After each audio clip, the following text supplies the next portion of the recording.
సజ్జల రామకృష్ణారెడ్డి వైకాపా అధినేత జగన్మోహన్ రెడ్డికి సలహాలు ఇవ్వడమేమో తెలియదు కానీ మీడియా ముందుకు వచ్చిన ఆయన ప్రతిసారి ఈ మద్యం కుంభకోణంలో లాయర్లకి ఆయనే సలహాలు ఇస్తున్నట్లుగా మాట్లాడుతున్నారు అనేటువంటి వాదనలు ఇప్పుడు తెర మీదకి వస్తూ ఉన్నాయి. కొంతమంది నెటిజన్లు కూడా అదే అభిప్రాయాన్ని వ్యక్తం చేస్తున్నటువంటి నేపథ్యంలో ఈ అంశం మీద మనం పూర్తి స్థాయిలో విశ్లేషణ చేసుకుందాం. ప్రస్తుతం మనతో పాటు ఉన్నారు ప్రముఖ రాజకీయ విశ్లేషకులు, ప్రముఖ సీనియర్ జర్నలిస్ట్ డివిఎస్ గారు. వారితో మాట్లాడుతున్నాం. సార్ నమస్తే సార్.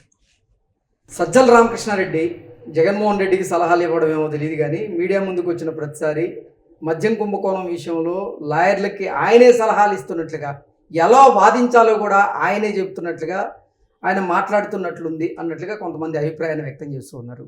ఏంటి సార్, సజ్జల రామకృష్ణారెడ్డి ఇప్పుడు సలహాదారు పదవిని పక్కన పెట్టి లాయర్ వృత్తిని ఏమైనా ఎంచుకున్నారా అనేటువంటి ప్రశ్నలు ఉత్పన్నమవుతున్న నేపథ్యంలో దీని మీద మీ విశ్లేషణ ఏంటి ఏం చెప్తారు? సజ్జల రోహత్గి, సజ్జల లూధ్రా, సజ్జల ఫాల్కీవాలా, లేకపోతే సజ్జల జట్మలాని. ఓకే, జట్మలాని నేను జత్వాని అనలా, నువ్వు లేనిపోయింది నీతో సాగు. జత్వాని కాదు, సజ్జల జట్మలాని. అంటే ఏంటి, ఆయన ఇప్పుడు అడ్వకేట్ అయిపోయాడా, హైకోర్టా లేకపోతే సుప్రీంకోర్టా? అసలు ఆయన వాదనలు, ఆయన మీడియా దగ్గర అసలు మామూలుగా లేదు. అసలు ఏని లా పాయింట్లు తీస్తున్నాడంటే ఇప్పుడు అసలు వీళ్ళందరినీ మించిపోయాడు. ఎందుకు పాపము అన్ని 100 కోట్లు పెట్టి జగన్మోహన్ రెడ్డి వాళ్ళని పెట్టుకోవడం, లాయర్లు ఆ 100 కోట్లు ఏదో నాకే ఇయ్యచ్చు కదా. నెటిజన్లు కూడా అదే సలహాలు ఇస్తున్నారు జగన్మోహన్ రెడ్డికి. మీరు కోట్ల రూపాయలు వెచ్చించి ఎంతో మంది లాయర్లను పెట్టుకుంటున్నారు మీ పార్టీ తరపున ఇరుక్కున్నటువంటి నేతలను బయటికి తీసుకురావడానికి, కానీ అసలు సజ్జలు ఒక్కడ చాలు అన్నట్లుగా సలహాలు ఇస్తున్నారు, కమెంట్లు పెడుతున్నారు. అందులో సగం ఇస్తే చాలు. లేకపోతే ఇప్పుడేంటి, పొన్నవాళ్ళు సుధాకర్ రెడ్డిని పక్కన పెట్టినట్టున్నారు. అసలు ఎక్కడ కనపడలా ఈ మధ్య, అసలు ఎక్కడ రానిట్లా. ఏంటి సార్, వైకాపా నేతలు ఒకరి తర్వాత ఒకరు అరెస్ట్ అవుతున్న నేపథ్యంలో వారు అసలు మాకు ఈ పొన్నవాళ్ళు వద్దురని ఆయన దండం పెట్టారా? అందుకే ఆయన పక్కన పెట్టారా? అంటే పొన్నవాళ్ళు వస్తే అసలు బెయిల్ ఇవ్వట్లేదా? ఓకే, ఇప్పుడు పొన్నవాళ్ళను చూస్తే జడ్జీలు ఫైర్ అవుతున్నారని పక్కన. ఏదైనా పొన్నవాళ్ళు పొట్టగొట్టాడు, లేకపోతే నిరంజన్ రెడ్డి పొట్ట కూడా కొడతాడా? ఓకే, ఇప్పుడు నిరంజన్ రెడ్డి ఏమన్యాయం చేశాడు సజ్జలకి? అంటే నిరంజన్ రెడ్డి పొట్ట కొట్టడానికి కూడా తెగబడ్డాడు. అసలు ఏంటి ఆకలి, సజ్జల ఆకలి ఏంటో చెప్పు. ఇప్పుడు సకల శాఖ మంత్రిగా దున్నుకున్నాం, ఇప్పుడు ఆ అవకాశం లేదు, మరి న్యాయ సలహాలన్నా ఇవ్వాలి కదా. అంటే సకల అడ్వకేట్ నేనే అంటాడా? ఇప్పుడు మనం అంటోంది అదే. నిన్న మీడియా ముందు, అంతకుముందు మీడియా ముందు, అసలు అందరి ఛానల్ని పిలిచి అసలు ఎవరు అడిగారు నిన్ను ఇంటర్వ్యూలు ఇవ్వమని? ఇప్పుడు జగన్మోహన్ రెడ్డి ఏదన్నా అరేంజ్డ్ ప్రెస్ మీట్ పెట్టడానికి కూడా ఆయన బద్ధకమని నువ్వే దున్నుకోమన్నాడా? అరే ఏమి లా పాయింట్లు అంటే అసలు కేసు ఎక్కడుంది అని అడుగుతున్నాడు. అసలు లిక్కర్ స్కామ్ అసలు కేసే కాదంటాడు. మీరేమో లా పాయింట్లు అంటున్నారు, కొంతమంది ఏమో అసలు లాజిక్ లేని పాయింట్లు అంటున్నారు. ఏది కరెక్ట్, ఎలా చూడాలి? అంటే ఆధారాలు లేవు అంటాడు. ఇన్ని ఆధారాలు కనపడుతుంటే మరి సజ్జలకు కనపడవు. ఇప్పుడు ఆధారాలు లేవు అని నువ్వు అంటున్నావు, మరి ఆధారాలు ఉన్నాయి అని హైకోర్టు అంది, ఆధారాలు ఉన్నాయి అని సుప్రీంకోర్టు అంటుంటే ఆధారాలు లేకుండానే చర్యలు తీసుకోమని సుప్రీంకోర్టు కానీ హైకోర్టు కానీ చెప్తాయా?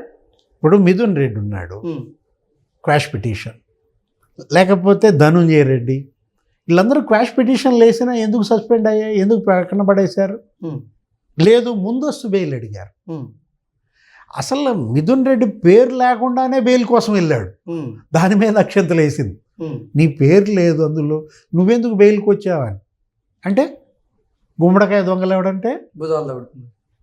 ఇప్పుడు వీళ్ళు భుజాలు దౌడుకున్నారా లేదా? అసలు పేరు లేకుండానే బెయిల్కి వెళ్ళిన మిథున్ రెడ్డి దొంగ, భుజాలు దడుకున్నా దొంగ. ఇప్పుడు సుప్రీంకోర్టు ముందు ఇక ఆఖరిలో ఏమన్నారంటే, సార్ ఒక వారం రోజులు గడువు ఇవ్వండి లొంగిపోవడానికి అన్నారు. ఏమన్నది జడ్జి, ఏమన్నారు? వారం రోజులుగా 3 రోజులు ఇస్తున్నాం, 3 రోజుల్లో లొంగిపోమని ఆదేశించిందంటే ఇక తల దించుకుని తల వంచుకొని మిథున్ రెడ్డి వచ్చాడు. వచ్చి అప్పుడే మరి అరెస్ట్ అయ్యాడు. కేసే లేదంటాడు సజ్జల. సజ్జల మాటలను అసలు సుమోటోగా సుప్రీంకోర్టు తీసుకుందంటే కొంప కొల్లేరు అవుద్ది. ఏది మేము కేసు ఉందని చెప్తే నువ్వు కేసు లేదన్నాడు ఏంటి? అదేమంటాడు, ఇంకో మాట తీసుకున్నాడు ఈ మధ్య. ఏమన్నాడు, లిక్కర్ వల్ల నష్టం జరిగిందా, నష్టం ఎవరికని అడుగుతున్నాడు. అదే ఏది నష్టం జరగకుండా నువ్వు కేసు ఎలా పెడతావు అంటున్నాడు. ప్రభుత్వ ఖజానాకి మేము నష్టం చేశామా? నీ హయాం కన్నా మా హయాంలో ప్రభుత్వ ఖజానా 15,000 కోట్లు నింపాము. మద్యం వల్ల నీ దగ్గర వచ్చింది 10,000 కోట్లే, మా జగన్ 25,000 కోట్లు తెచ్చాడు అంటాడు. ఇప్పుడు నువ్వు తిన్నదెంత అని వాళ్ళు కేసులు పెట్టి నిన్ను అరెస్టులు చేస్తుంటే నేను మీకు కూడా పెట్టానంటే చూసావా, వీళ్ళు తిన్నది పంచిపెట్టి మూసుకోమంటున్నారు. అంటే వీళ్ళు తిన్నది పంచిపెట్టడం ద్వారా నోరు ముయ్యాలన్న ప్రయత్నం కనపడుతుంది. ఇదేమన్నా మీడియానా? నువ్వు తిన్నది పంచిపెడితే ఒక సెక్షన్ ఆఫ్ మీడియా నోరు మూసుకోవటానికి. ఇవేమన్నా ఓట్ల? నువ్వు తిన్నది పంచిపెడితే కొంతమంది ఓటర్లను నీకు ఓటేయడానికి. ఏమి నష్టం జరిగిందంటే ఇప్పుడు నిన్న ఏమన్నాడు సజ్జల ప్రెస్ మీట్లో మాట్లాడుతూ, వాల్యూమ్ పెంచాం, వాల్యూమ్ తగ్గించాం, రెవెన్యూ పెంచామంటాడు. అంటే మద్యం వినియోగం మీకన్నా మేము తగ్గించాము, మేము రెవెన్యూ పెంచామంటాడు. అసలు ఈ వాల్యూమ్ ఏంటి, రెవెన్యూ ఏంటి? ఒకవేళ వాల్యూమ్ గురించే మనం మాట్లాడదాం. సరే, ఏది నువ్వు పెంచుతున్నావు వాల్యూమ్. నువ్వు వాల్యూమ్ పెంచితే నా వాయిస్ వినపడదు కదా. ఇప్పుడు వాల్యూమ్ అంటే ఆ వాల్యూమ్ వేరు. ఏది అది లిక్కర్ సేల్స్ వాల్యూమ్ మేము తగ్గించామంటున్నాడు. కరప్షన్ వాల్యూమ్ గురించి మాట్లాడరా మగడ. నువ్వు మద్యం వినియోగం తగ్గించడం కాదు, అవినీతి పెంచావు. ఇవాళ అది కదా 3,570 కోట్లు ముడుపులు, రోజుకి 2 కోట్లు అన్నమాట. మద్యంలో రోజుకు 2 కోట్లు, ఇసుకలో రోజుకి 8 కోట్ల వాల్యూమ్. ఆ వాల్యూమ్ గురించి వాళ్ళ జనం క్వశ్చన్ చేసేది. లేకపోతే ఇంకేమంటాడు, రెవెన్యూ. ఇప్పుడు ఇక్కడ జనం రెవెన్యూ పెంచావా? జనం జేబుకేమో చిల్లు పెట్టావు, నీ జేబులేమో నింపుకున్నావు. అంటే రెవెన్యూ మీది పెరిగింది. వైసీపీ నాయకులు రెవెన్యూ పెంచుకున్నారు, ప్రభుత్వ రెవెన్యూ తీసి పక్కన పెట్టు. అసలు ఇది వాల్యూమ్ రెవెన్యూ గురించి డిస్కస్ చేయాల్సిన సబ్జెక్ట్ కాదు. ఇది పబ్లిక్ హెల్త్ గురించి డిస్కస్ చేయాలి. దేని గురించి మాట్లాడాలి? Public health. ప్రజారోగ్యాన్ని ఎంత దెబ్బతీసా, ఎంతమంది చచ్చిపోయారు?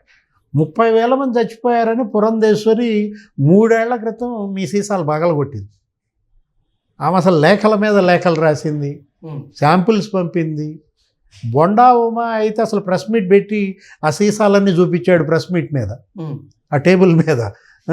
అంటే ఇప్పుడు ఇవాళ మీరు ప్రజారోగ్యం ఒక్క జిల్లాలో 7,000 మంది చచ్చిపోయారు 5 ఏళ్లలో. ఒక్క జిల్లాలో 7,000 మంది ఈ మద్యం దాకా చచ్చిపోయారంటే 13 ఉమ్మడి జిల్లాల్లో 13 ఏళ్ళు లెక్కే 91,000 మంది. కొన్ని ఇంకా పెద్ద జిల్లాలు అంటే 1,00,000 మంది చనిపోయి ఉంటారు సరైన విచారణ జరిపితే. దీన్ని గురించి మనం మాట్లాడితే సజ్జలు ఏమంటున్నాడు, కమిషన్ వేసుకో. అసలు ఎంత చులకన. అంటే జ్యుడిషియల్ కమిషన్ అయ్యి దీనిపైన నీకు అంత ఒకవేళ చనిపోయారు అంటుంటే అంటే మానవత్వం లేదా? అసలు పశ్చాత్తాపం అనేది రాదా? పరివర్తన అనేది కలగదా? ఎలా చూడాలి వీళ్ళని నాకైతే అర్థం కావట్లా. ఇప్పుడు మీరు 35 లక్షల మంది లివర్ దెబ్బతింది, కిడ్నీస్ దెబ్బతిన్నాయి. అంటే ఎవరు ఆ కుటుంబాలకి ఇవాళ నువ్వు కన్నీళ్లు పెట్టుకుంటున్నాడంట కేసిరెడ్డి రాజు, బోరుమని ఏడ్చాడంట కృష్ణ నిన్న కోర్టులో. అంతకుముందు చెవిరెడ్డి భాస్కర్ రెడ్డి కన్నీళ్లు నీ చైర్ దాకా వచ్చినాయి.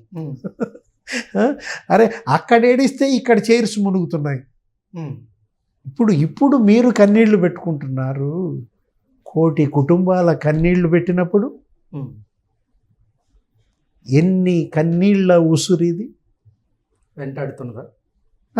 వెంటాడుతుంది. ఏది ఇవాళ 1,000 కుటుంబాల కన్నీళ్లు వీళ్ళని వెంటాడి తరుముతున్నాయి. ఇక రక్త కన్నీరు ఇవాళ కేసిరెడ్డి రాజ్, లేకపోతే చెవిరెడ్డి భాస్కర్ రెడ్డి, లేకపోతే సజ్జల, జగన్మోహన్ రెడ్డి, మిథున్ రెడ్డి, బ్యాచ్ రక్త కన్నీరా. Okay sir, thank you sir.